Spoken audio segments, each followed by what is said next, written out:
Obviously we've made it to the end of January and we've had a very hot January, and it finished off with one of those significant heat waves that in the northern part of the state has gone day after day after day.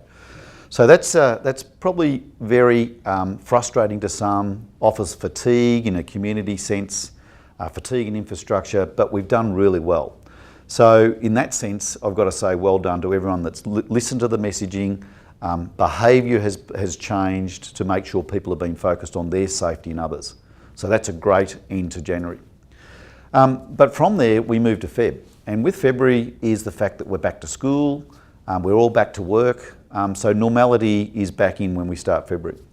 Now, when we say back to school, think about back to school. If you've got a child for the first time that's going to school, that's a big event for the child, it's a big event for you.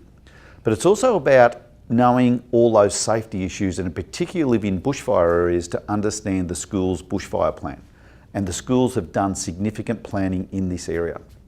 It's not just about the school, it's about the buses, it's about how people are picked up, it's about information to the parents that helps them make decisions about what's happening at school.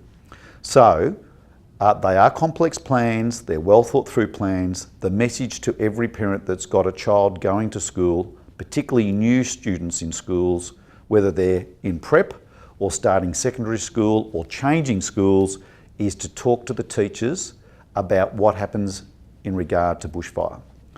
It'll play out in February. We'll have hot days, we'll have windy days, kids will be at school, the schools will work it through, but you need to understand what they're doing.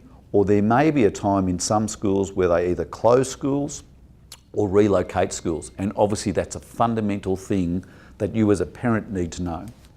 So without dwelling on it, I think it's absolutely critical. One of the most important things is to look after our children of the state. The school system does exceptionally well. They've thought it through. What it means is we need to connect to it and understand what they do, how they do it, when they do it, and your role as a parent in making sure you support the school. This week will be a milder week, but I'm sure the heat will come back as we move through February.